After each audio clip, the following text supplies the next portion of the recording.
MRMGF scam, Gurgaon amusement park scam, skylight scam, Wazirabad scam, RGCT scam, Rohtak land scam, Kurukshetra land scam, Panchkula land scam, drain scam, scam ही scam दे। और सबसे बड़े तो आपके दोनों दामाद वो घर जमाई अडानी अंबानी। अब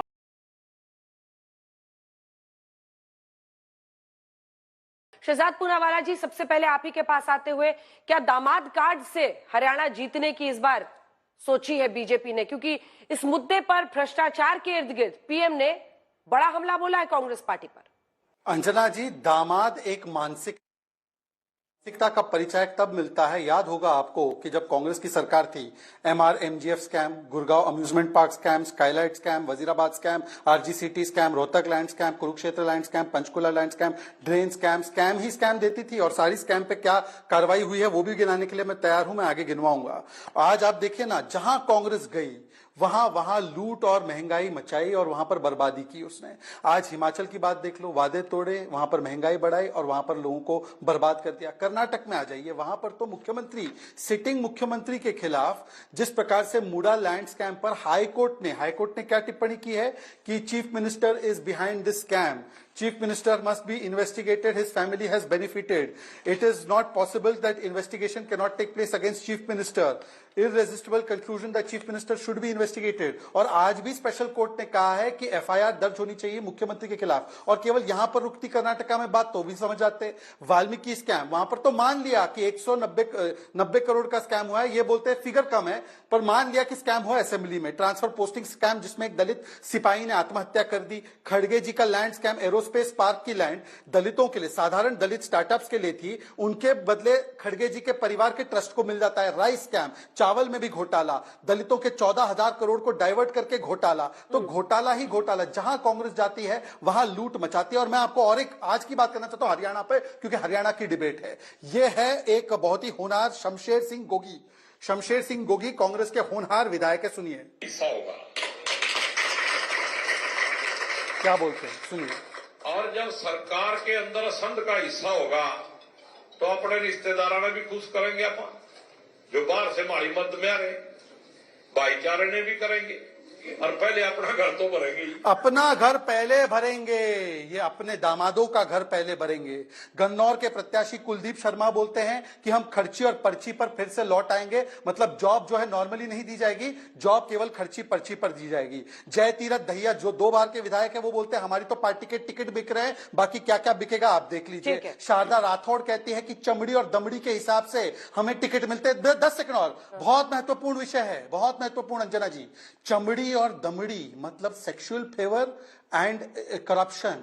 अब तो कांग्रेस सत्ता में नहीं आई, वहां पर वो महिलाओं का शोषण कर रही है। और आखिरी में कुमारी शैलजा, जो शायद आपको भी इंटरव्यू कल दे रही थी, कुमारी शैलजा बोल रही है टिकटों में बंटवारे में बहुत बड़ा अन्याय हो गया। अभी आलोक शर्मा जी इतना बड़ा बड़ा ज्ञान बांट रहे थे ना, उनसे बोलिए अधिकृत रूप से कुमारी जी को एक बार सीएम घोषित कर दे, सीएम चेहरा।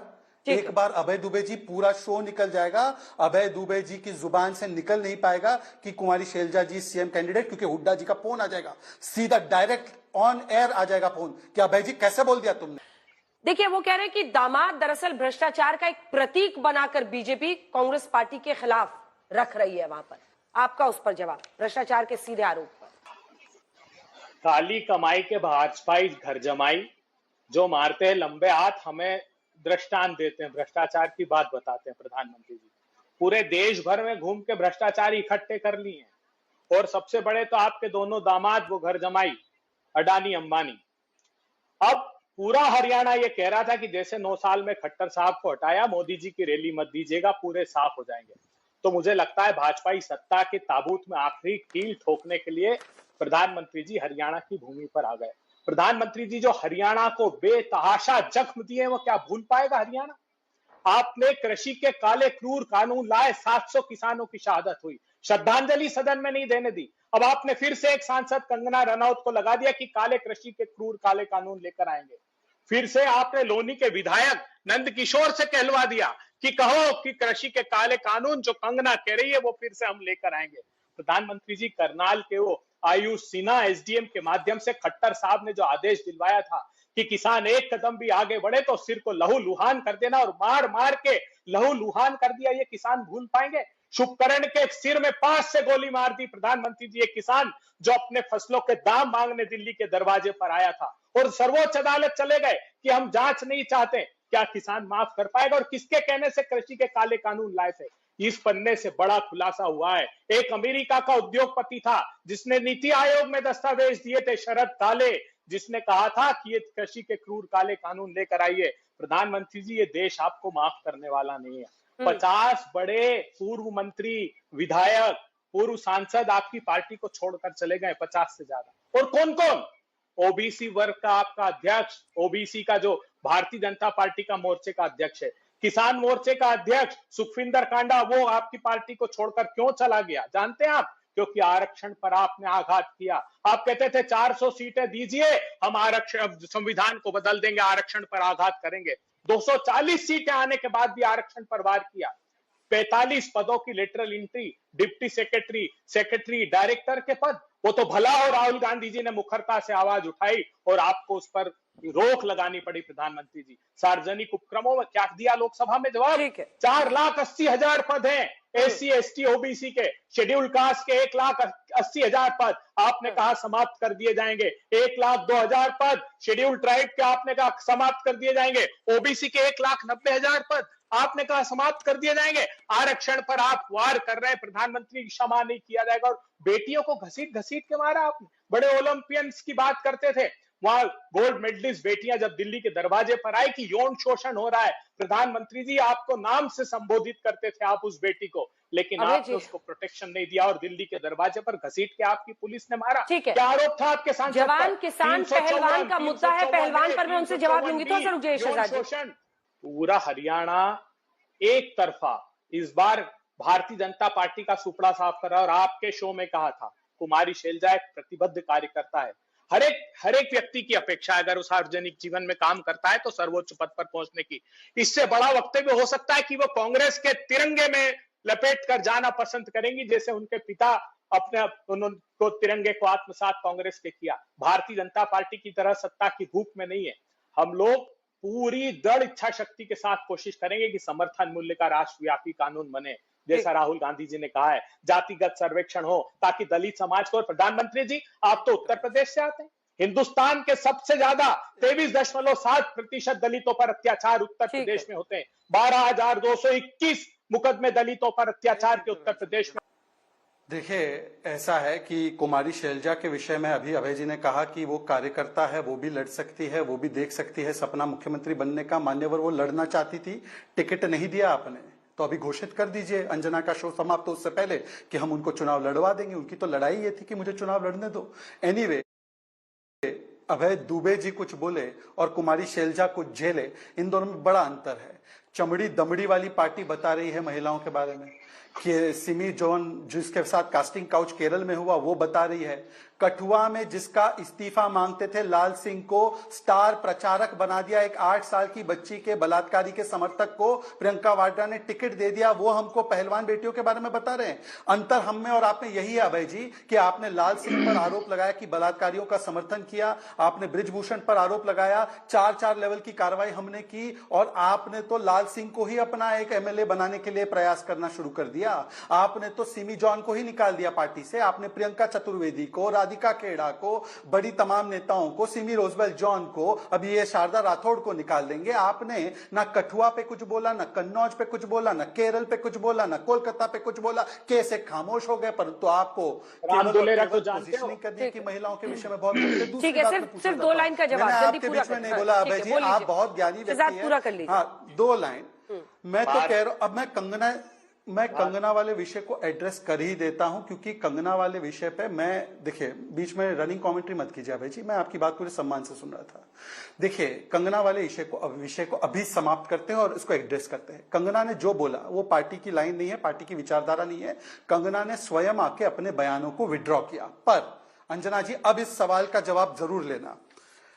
कांग्रेस पार्टी के 2019 के मैनिफेस्टो में एक नहीं दो बार लिखा है एपीएमसी और एसेंशियल कमोडिटी एक्ट हम लोग खत्म कर देंगे, अमेंड नहीं खत्म कर देंगे। आज तक 2019 का मैनिफेस्टो कांग्रेस ने ऑफिशियली विड्रॉ किया है, पॉइंट 1। पॉइंट 2, केरल में जहां पर राहुल गांधी बहुत लंबे समय तक सांसद थे वहां पर एपीएमसी एक्ट नहीं है।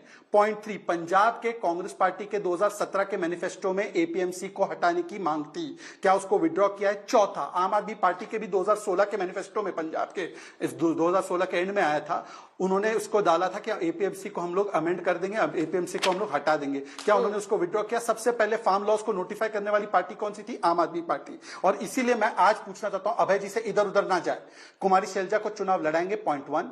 कठुआ वाले को टिकट क्यों दिया? पॉइंट 2। और एपीएमसी के विषय में जो आपके 2019 के मैनिफेस्टो में है, ऑफिशियली बोलिए अंजना के शो में, क्योंकि लाखों लोग देख रहे हैं, हम गलती कर गए थे उसको लालकर, हम नाक रगड़कर माफी मांगते हैं, उसको विड्रॉ करते हैं। बताइए, अभी बोलिए।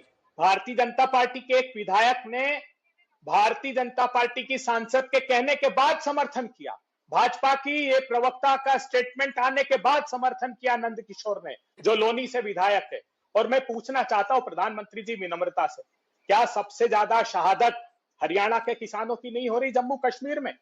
आप जब जम्मू यहां पर आए हरियाणा में, प्रदीप नरवान, उसकी गर्भवती पत्नी, एक युवा 24-25 साल का, उसकी शहादत हो गई वहां पर। उसके पहले मिस्टर मोहित कलकल मेजर बनने से रह गया, उसकी शहादत हुई। 26 हमले हुए पिछले 100 दिन में। जिस दिन आपका मंत्रिमंडल शपथ ले रहा था, जम्मू के रियासी में 50 राउंड फायरिंग हुई और जो श्रद्धालु थे वहां के मंदिर जाने वाले, 9 लोगों की हत्या कर दी गई और 41 लोगों को गंभीर रूप से घायल कर दिया। प्रधानमंत्री जी, आपको जरा भी दुख नहीं होता? अग्निवीर जैसी स्कीम, और आपने कहा था सेना ने 30 साल से प्रयास किए। नहीं, नरवणे साहब ने अपनी किताब में लिखा कि समूची सेना चौंक गई थी जब ये इसकी घोषणा की गई। आप प्रधानमंत्री बने थे, सबसे पहला निर्णय क्या लिया था? एक के बाद एक जमीन हथियाने के 3 अध्यादेश लेकर आए थे। राहुल गांधी और किसान सड़कों पर उतरे, आपकी सरकार को घुटने टेकने पड़े, आपको नाक रगड़ने पड़े इन 3 काले कानूनों को वापिस लेने के लिए। क्या आप फिर से वो दोहराना चाहते हैं? आपने किसानों का 150 छोटा सा जवाब शहजाद जी, वरना ये कांग्रेस बीजेपी की लड़ाई रहेगी, बाकी दोनों बोल नहीं पाएंगे। करोड़ रुपए एकदम छोटा सा, सिर्फ 2 लाइन, निजी कंपनियों को कमवा दिया। सिर्फ 2 लाइन का जवाब। बिल्कुल समझता हूं मैं आपकी पोजीशन, बिल्कुल हाँ बिल्कुल अंजना जी, आपका पूरा सम्मान करते हुए 2 ही लाइन बोलूंगा। अंजना जी, मेरा सवाल बहुत स्पेसिफिक था। कंगना रनौत ने अपना statement categorically unconditionally withdrawn from the public domain. अब मैं कांग्रेस से स्पेसिफिकली, केरला पे नो एमपीएमसी है, इनका 2019 का manifesto has it been withdrawn, ये स्पेसिफिकली पूछा। और दूसरी बात, अभी उन्होंने हमारे सेना के लोगों की शहादत की बात की। सड़क का गुंडा किसने कहा था सेना प्रमुख को? और पाकिस्तान से बातचीत करने की बात जम्मू कश्मीर में नेशनल कॉन्फ्रेंस कर रहा है, जिसका स्वागत पाकिस्तान के खाजा आसिफ कर रहे हैं। इस पर स्टैंड ले लीजिए।